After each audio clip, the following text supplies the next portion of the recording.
نہ کوئی غم کرو نہ خوف، خوشیاں مناؤ جنت کی جس کا تم سے وعدہ کیا گیا تھا۔ اللہ کی ربوبیت پر اطمینان جب انسان کو ہو جاتا، میرا رب اللہ ہے، ربی اللہ، انسان کے لیے نہ کوئی کھٹکا، نہ کوئی خطرہ، نہ کوئی خوف، نہ کوئی حزن۔ جو کچھ ہو رہا ہے کس کے اذن سے ہو رہا ہے؟ اللہ کے اذن سے۔ اللہ کے اذن کے بغیر پتا تک نہیں ہلتا۔ یہ کوئی اندھا بہرا مادہ نہیں ہے جس سے مجھے کوئی خوف ہو۔ اندھا بھینسا چلا آ رہا ہو اس سے تو ڈرنے کا ہر انسان کو ڈرنا چاہیے، نہ معلوم کس کو ٹکر مار دے۔ لیکن نہیں، اس کائنات کو چلانے والا ایک سمیع و بصیر خدا ہے، وہ جو میرا دوست ہے، میرا ولی ہے۔ اللہ ولی الذین آمنوا یخرجہم من الظلمات الی النور۔ اللہ اہل ایمان کا ولی ہے، ساتھی ہے، پشت پناہ ہے، مددگار ہے، حمایتی ہے۔ بتائیے جسے یقین ہو جائے کہ اللہ میرا مددگار، اللہ میرا محافظ، اللہ میرا پشت پناہ، اللہ میرا حمایتی، اس کے لیے کوئی خوف ہوگا؟ اس سے کوئی ڈر ہوگا؟ میں مثال دیا کرتا ہوں ایک بہت سادہ، پنجاب کے دیہات کی۔ تو بڑا چودھری ہے اور کوئی غریب کسان ہے۔ اس غریب کسان کے جانوروں کو ہر وقت اندیشہ ہوگا چوری کا، کوئی میری بھینس کھول کر نہ لے جائے، کوئی میرا بیل کھول کر نہ لے جائے۔ لیکن جس کے بارے میں یہ سب کو معلوم ہو کہ وہ جو بڑا چودھری ہے وہ اس کا دوست ہے، اس کی بچیا کو کوئی خوف ہوگا؟ اس کی بھینس پر کوئی ہاتھ ڈالے گا؟ اسے کوئی اندیشہ ہوگا؟ نہیں۔ کیوں؟ کہ وہ بڑا چودھری، بڑا اس کا یہاں کا سردار، جاگیردار، سب کو معلوم ہے وہ میرا دوست ہے، کوئی میرے خلاف اقدام نہیں کر سکتا۔ اس دنیا میں یہ چھوٹی سی بات اگر آپ کے دلی اطمینان اور سکون کا باعث بن سکتی ہے تو ذرا تصور کیجئے۔ میں لفظ تصور استعمال کروں گا صرف اس لیے کہ اس کا ہم جس کو کہتے ہیں ادراک اور شعور کر نہیں سکتے، اگر کے ساتھ کر سکتے۔ اگر یقین ہو کہ اللہ میرا مددگار اور یقین ہو کہ اللہ ہر آن میرے ساتھ ہے، پھر کوئی خوف؟ کس کا خوف؟ کوئی شے اللہ سے بالا تر ہے؟ کوئی قوت اس سے زیادہ طاقتور ہے؟ کوئی اس کے ارادے کو بدلنے والا ہے؟ کوئی اس کی مشیت کے آڑے آنے والا ہے؟ یہی بات ہے جو حضور نے فرمائی۔ یہ ایمان کا حاصل ہے لب لباب، کہ دیکھو اچھی طرح اس بات کو ذہن نشین کر لو، اگر تمام انسان مل کر تمہیں کوئی نقصان پہنچانا چاہے نہیں پہنچا سکتے، مگر جو کچھ اللہ نے لکھ دیا ہو، اور تمام انسان مل کر تمہیں کوئی نفع پہنچانا چاہے نہیں پہنچا سکتے، مگر وہ شے جو اللہ نے طے کر دیا۔ آپ پھر میں کہوں گا ذرا طاری کیجئے، اسے فرض کیجئے، اسے سوچئے۔ اگر اس حدیث پر ہمارا دل ٹھکا ہوا ہو تو کسی سے ڈر ہوگا؟ یہ مجھے نقصان نہ پہنچا دے، یہ میری رپورٹ خراب نہ کر دے، یہ میری انکریمنٹ نہ رکوا دے، یہ میرا یہ نہ بگاڑ دے، یہ میرا یہ نقصان نہ پہنچا دے۔ اس کا ڈر، اس کا ڈر، اس کا خوف، اس کی خوشامد، اس کے لیے جا کر طرح طرح سے اپنی عزت نفس کو ذلیل کروانا اس کے سامنے، یہ سب کچھ کیوں کرتا ہے انسان؟ جب سمجھتا ہے کہ اس کے ہاتھ میں میرا کوئی نفع ہے، اس کے ہاتھ میں میرے لیے کوئی ضرر ہے، یہ مجھے کوئی غضب پہنچا سکتا ہے، یہ مجھے کوئی نقصان پہنچا سکتا ہے، یہ میرا کوئی کام بنا سکتا ہے، یہ میری کوئی ضرورت پوری کر سکتا ہے، اسی کا نام شرک ہے۔ جہاں آپ نے یہ سمجھا کہ غیر اللہ کے اندر کوئی طاقت موجود ہے، وہی شرک ہے۔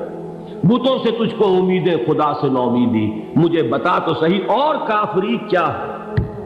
شرک تو یہ ہے۔ جس پر بھی تمہیں یہ خیال ہے، کلمہ ہے یہ کلمہ سوم، لا حول ولا قوت الا باللہ، ذرا اس پر دل کو کبھی اگر آپ تصور کریں، پھر فرض کریں، دل ٹھک جائے اس پر، کوئی طاقت نہیں۔ یہی بات تھی جو شیخ عبد القادر جیلانی رحمۃ اللہ علیہ نے اپنی وصیت میں اپنے بچے سے کہی۔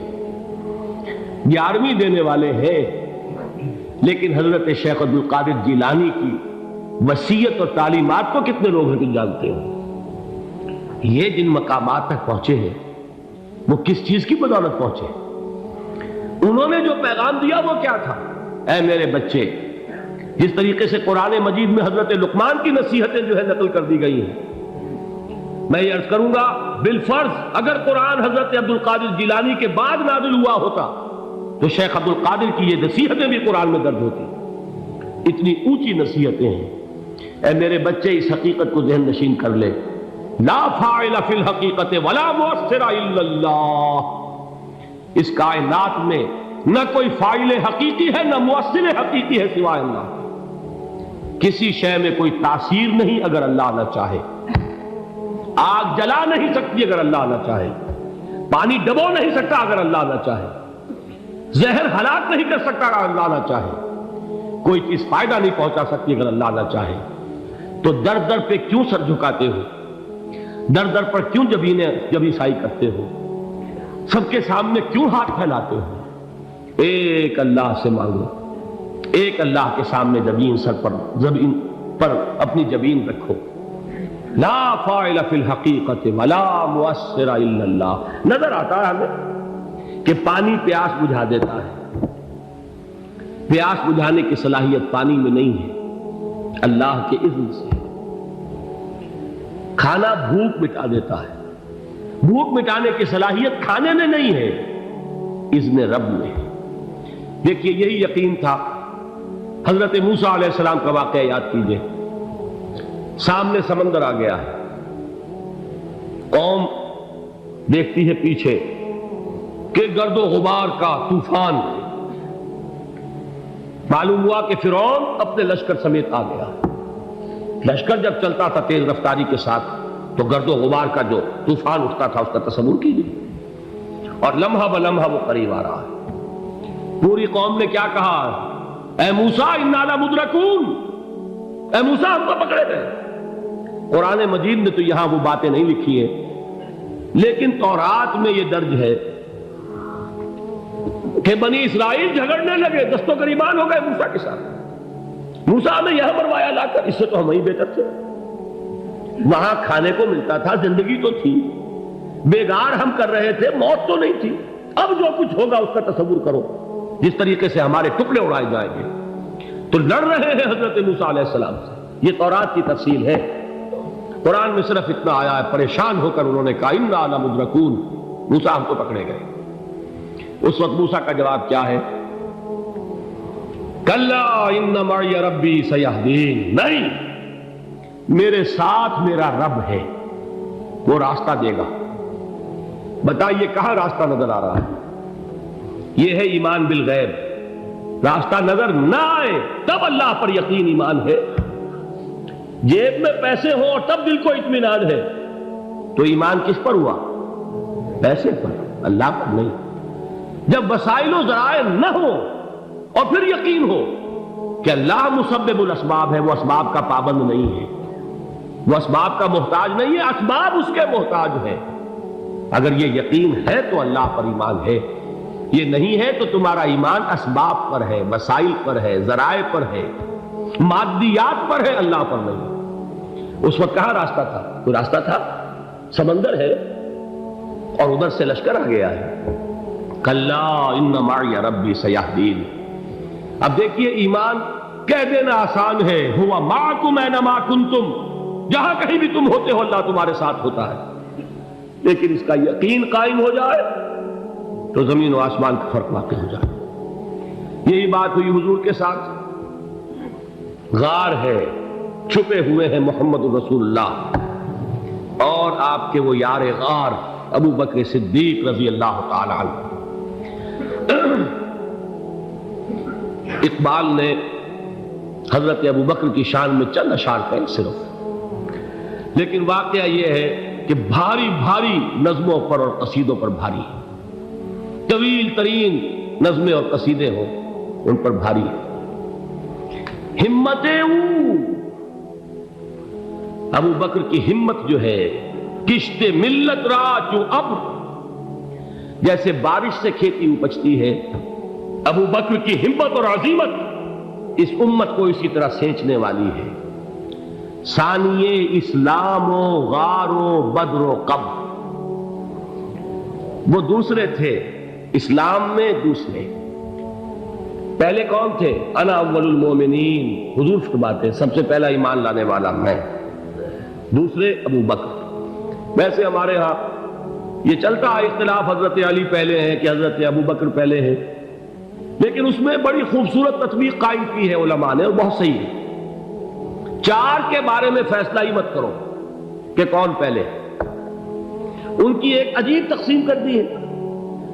آزاد مردوں میں، بالغ مردوں میں سب سے پہلے ابو بکر، بچوں میں سب سے پہلے علی، خواتین میں سب سے پہلے خدیجہ، اور غلاموں میں سب سے پہلے زید بن حارثہ۔ بڑی پیاری تقسیم ہے، یہ چاروں ہی پہلے ہیں، ہر ایک کے لیے اولیت ہے۔ اور واقعہ یہ ہے کہ اگر زمانی اعتبار سے تعین ہوگا تو پہلے خدیجۃ الکبریٰ آئیں گی رضی اللہ تعالی عنہ۔ کسی اور سے بات کرنے کی نوبت بعد میں آ سکتی ہے، پہلے تو اہلیہ محترمہ سے بات ہوئی، آتے ہی پہلی وحی ہوئی ہے، ابھی تبلیغ کا حکم نہیں تھا۔ کس کو بتایا واقعہ؟ ابھی اپنی نبوت کی تبلیغ کا تو حکم ہی نہیں آیا۔ واقعہ کس کا ہے؟ وہ خدیجہ کا ہے۔ جب کہا ہے کہ خشیت علی نفسی، مجھے اپنی جان کا اندیشہ ہے، تو کیا جواب دیا خدیجہ نے رضی اللہ تعالی عنہا؟ وہ صدیقۃ الکبریٰ ہے۔ صدیقات جو ہے خواتین، ان میں چوٹی پر خدیجۃ الکبریٰ ہے رضی اللہ تعالی عنہا، اور صدیق جو مرد ہیں ان میں صدیق اکبر ہے ابو بکر صدیق رضی اللہ تعالی عنہ، لیکن صدیقات میں چوٹی پر۔ جب حضور نے فرمایا خشیت علی نفسی، کیا فرمایا؟ کیا عرض کیا؟ کیسے تسلی دی؟ نہیں نہیں، اللہ آپ کو ضائع نہیں کرے گا، آپ غریبوں کے ہمدرد ہیں، آپ مساکین کے تکالیف رفع کرنے والے ہیں، آپ بیواؤں کی سرپرستی کرتے ہیں، آپ مسافروں کی خدمت کرتے ہیں، اللہ آپ کو ضائع نہیں کرے گا۔ یہ یقین ہے اس خاتون کے اندر۔ خیر وہ ایک علیحدہ بات ہو جائے گی۔ میرے دل پر حضرت خدیجہ رضی اللہ تعالیٰ عنہ کی شخصیت کا بڑا گہرا نقش ہے، جو وہ کوئی اور ہی وقت اور موقع ہوا تو بیان ہوگا۔ بہرحال اقبال نے ایک مصرے میں جو چار اولیتیں جمع کر دی ہیں، ہمت او کشت امت را چو ابر، ثانی اسلام و غار و بدر و قبر۔ اسلام میں حضور کے بعد پہلے کون؟ ابو بکر۔ غار میں حضور کے ساتھ کون؟ ابو بکر۔ بدر کی رات اللہ کا رسول سر بسجود، وہ گھاس پھوس کی جو جھوپڑی بنائی گئی تھی، اور وہاں تلوار ننگی لے کر پہرا دینے والا کون؟ ابو بکر۔ اور اس حجرہ عائشہ میں محمد کے بعد سب سے پہلے دفن ہونے والا کون؟ ابو بکر رضی اللہ تعالی عنہ صلی اللہ علیہ وسلم۔ وہ جو معاملہ میں سنا رہا تھا غار ثور کا، حضرت ابو بکر بھی حضور کے خیال سے لرز گئے ہیں۔ آپ کو یاد ہوگا کہ جا کر پہلے تمام جتنے سوراخ تھے انہیں بند کیا، ایک سوراخ رہ گیا تھا جس کو بند کرنے کے لیے کوئی کپڑا نہیں تھا، وہاں اپنی ایڑی رکھی ہے، تب کہا ہے حضور سے تشریف لائیے، اور اپنے زانو پر حضور کو لٹایا ہے، اور وہاں کسی موذی جانور نے کاٹا ہے، حضور کی آنکھ لگ گئی تھی، اس وقت اس بل کے اندر جو بھی بچھو ہے کیا ہے واللہ عالم، اس نے کاٹا ہے، اس کی تکلیف کی وجہ سے ابو بکر کی آنکھوں سے آنسو ٹپک گئے، حضور کے چہرے مبارک پر پڑے ہیں، تو حضور جاگے ہیں، معاملہ کیا ہے؟ ایڑی نہیں ہٹائی وہاں سے، مبادا وہ جانور وہاں سے نکل کر محمد الرسول اللہ کو کوئی گزن پہنچا دے، ابو بکر کی ایڑی ہے، جس طرح چاہے کھا لے، ختم کر دے، جان نکل جائے تب کوئی آنچ آئے محمد پر تو آئے، لیکن جیتے جی نہیں۔ وہ ہے ابو بکر حضور کے خیال سے۔ اس وقت حضور نے پھر اپنا لعاب دہن لگایا ہے، اور اس سے پھر آپ کی تکلیف ختم ہوئی۔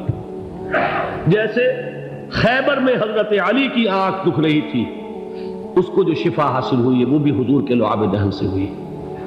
تو بہرحال اس وقت انہوں نے کہا ہے کہ اے نبی یا رسول اللہ، اگر اس وقت ان میں سے کسی نے غیر ارادی طور پر بھی اپنے قدموں کی طرف جھانک لیا تو پکڑے جائے، کیا جواب تھا اللہ کے رسول کا؟ لا تحزن ان اللہ معنا، اللہ ہمارے ساتھ ہے، کیوں گھبراتے ہو ابو بکر؟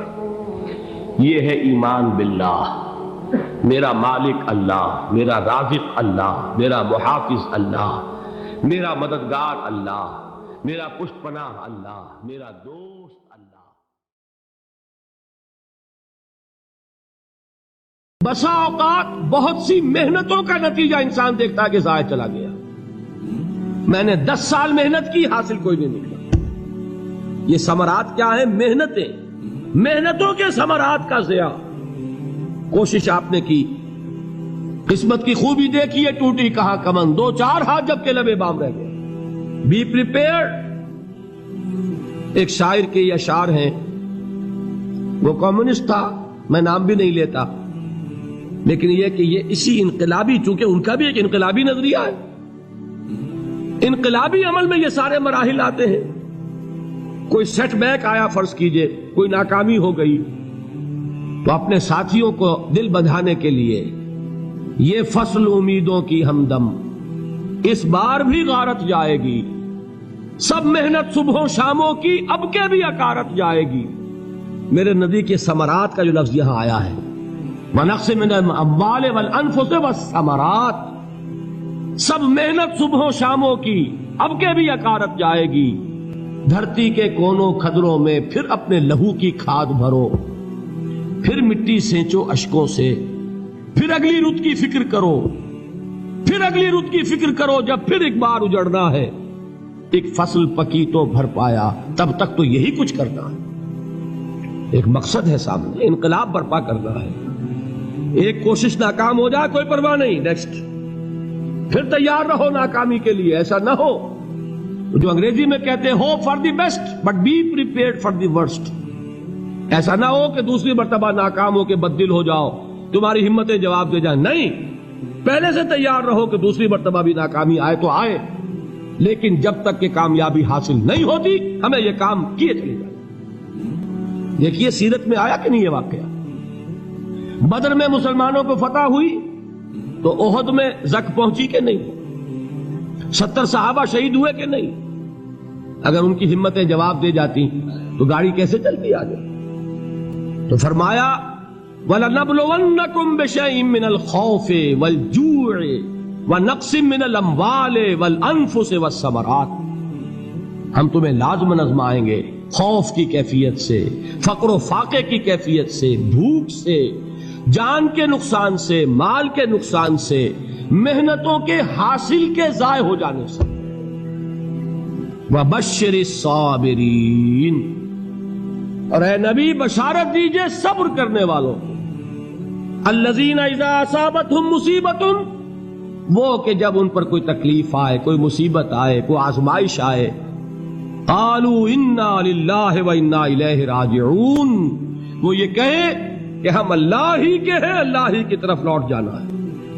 یہ وہی انداز ہے جو میں نے فارسی کا شعر سنایا تھا آپ کو کہ سرے تسلیم خم ہے جو مزاج یار میں آئے۔ وہ ہمارا مولا ہے، ہمارا آقا ہے، اگر اسے یہی منظور ہے تو ہمیں بھی یہی منظور ہے۔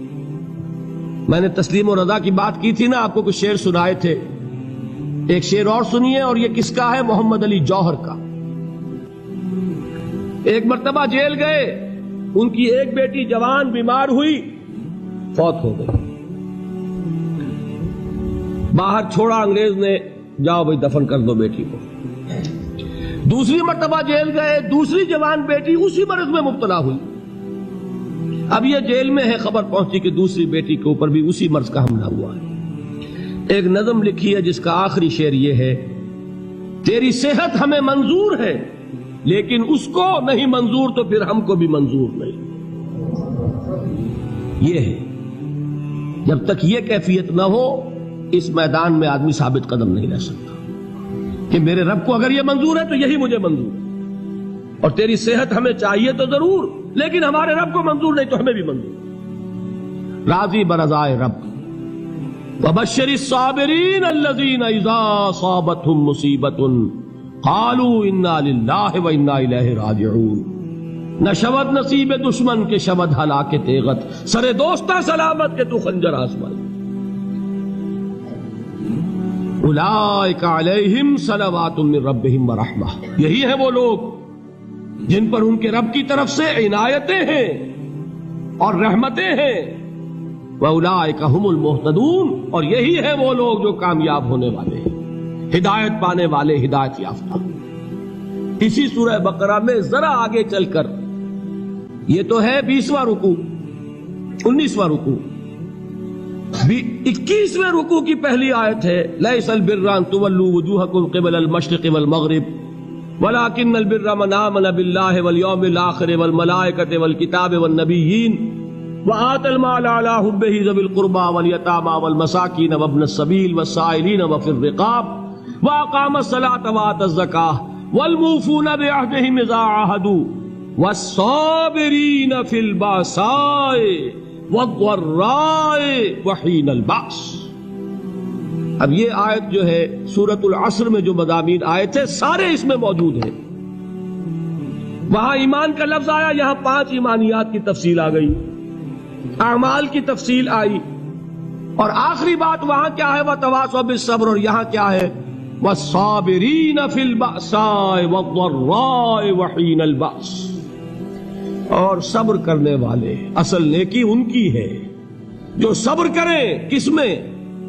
جنگ کے وقت، ذرائے، بأسائے، بأسا کہتے ہیں فقر اور فاقہ، واحد آئے گا باس تو اس کے معنی جنگ، اور باسا جمع میں آئے گا تو فاقہ، فقر، بھوک، اور ذرائے جسمانی تکلیف، ضرر، جسمانی تکلیفوں میں صبر کرنے والے، فقر اور فاقے میں صبر کرنے والے، اور جنگ کے وقت صبر کرنے والے۔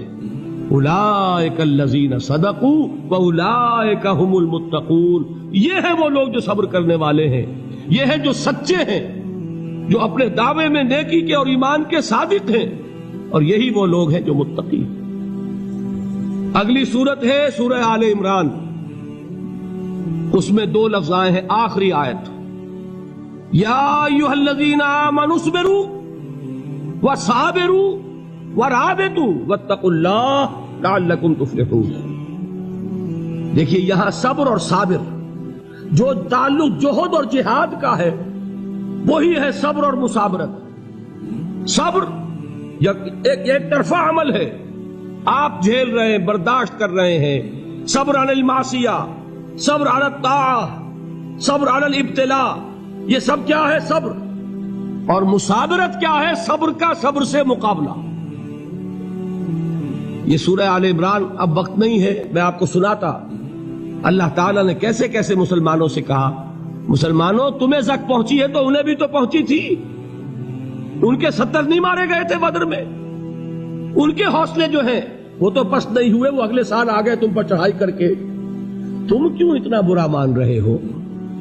تمہارے دل اتنے زخمی کیوں ہو گئے؟ تمہیں تکلیف پہنچتی ہے تو انہیں بھی پہنچتی ہے۔ اپنی غیرت جو ہے ہمیں ذرا اس کا جائزہ لینا چاہیے۔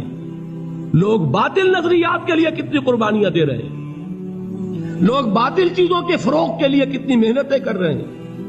جیسا کہ میں نے ابھی کہا تھا، اسی غیرت کو چیلنج کرنے کے لیے، ذرا آپ کی حمیت دینی کو جوش دلانے کے لیے، قادیانی نوجوان کتنی تعداد میں اپنے آپ کو دین کے لیے وقف کرتا ہے، اور آپ کتنے نوجوان ہیں جو اپنے آپ کو دین کے لیے وقف کرتے ہیں، اور ہوں وہ کھاتے پیتے گھرانوں کے لوگ۔ یہ نہیں ہے کہ اگر کوئی اور کام نہیں کر سکتا تو پھر یہ ہے کہ وہ دین کے کام میں لگ جائے۔ باصلاحیت لوگ، کھاتے پیتے لوگ، ذہنی استعداد رکھنے والے لوگ، اونچے گھرانوں کے لوگ، وہ وقف کریں اپنے آپ کو دین کے لیے۔ اس کے بغیر کیسے باہر آ جائے گی، کیسے رونق آ جائے گی؟ تو دنیا میں باطل نظریات والے جو ہیں، یہ بات کہی گئی ہے، مسلمانوں تم اگر توحید کے لیے لڑ رہے ہو، دیکھتے نہیں ابو جہل کو، اس نے گردن کٹوائی ہے شرک کے لیے، شرک کے لیے گردن کٹوائے، اور تم توحید کے لیے گردن کٹوانے کو تیار نہ ہو۔ اس نے گردن کٹوائی کہ نہیں کٹوائی؟ اور کس طرح کٹوائی ہے؟ جو کہ بڑا متکبر قسم کا، فرعون قسم کا شخص تھا، جب گردن کاٹنے لگے تو کہتا ہے ذرا نیچے سے کاٹنا، تاکہ جب تم نیزے کے اوپر چڑھاؤ میرے سر کو تو اونچا نظر آئے، معلوم ہو سردار کا سر۔ وہ بدبخت مرتے ہوئے بھی جو اس کی کیفیت تھی نا، اس کو ذہن میں رکھیے. تو یہ اس لوگوں نے قربانیاں دی، جانیں دی. تو فرمایا اگر تم ان سے زیادہ قربانی نہیں دو گے، جو نوٹ کر لیجئے اس کو، مجرد اگر حق کو غالب کرنا اللہ کے ذمے ہو تو آنے واحد میں غالب کر دے گا، تمہیں تکلیف ہی دینے کی ضرورت نہیں. سمجھ رہے؟ کیا اللہ کے مقابلے میں کوئی باطل کی طاقت ٹھہر سکتی ہے؟ یہ تمہارے ایمان کا امتحان ہے، یہ تمہارے خلوص کی آزمائش ہے، یہ تمہارے امتحان کا ثبوت درکار ہے کہ اللہ تعالیٰ دیکھنا چاہتا ہے تم اس کے لیے اپنی جانیں قربان کرنے کو تیار ہو کہ نہیں، تم اس کے لیے تن من دھن لگانے کو تیار ہو کہ نہیں. اور یہ جان لو کہ اگر کفار اور مشرکین اور ملحدین اور باطل نظریات والے وہ جو کچھ قربانیاں اپنے باطل نظریات کے لیے دے رہے ہیں، ان سے زیادہ اگر تم نہیں دو گے تو حق غالب نہیں ہوگا. انہوں نے جو صبر کیا ہے اپنے باطل نظریات پر، اگر تم اس سے زیادہ صبر کا ثبوت نہیں دو گے اپنے اس حق پر تو حق غالب نہیں ہوگا. اس لیے فرمایا یا ایھا الذین آمنوا اصبروا وصابروا. نہ صرف یہ کہ صبر کرو بلکہ صبر میں اپنے دشمنوں سے آگے نکلو، ان کے صبر سے بڑھ کر صبر کرو. ورابطوا، مرابطہ کہتے ہیں چوکس رہنا، ہوشیار، پہرا دو. ایسا نہ ہو کہ دشمن جو ہے غفلت میں تمہارے اوپر کوئی حملہ جو ہے کر بیٹھے. واتقوا اللہ، اور اللہ کا تقوی اختیار کرو، لعلکم تفلحون، تاکہ تم فلاح پاؤ.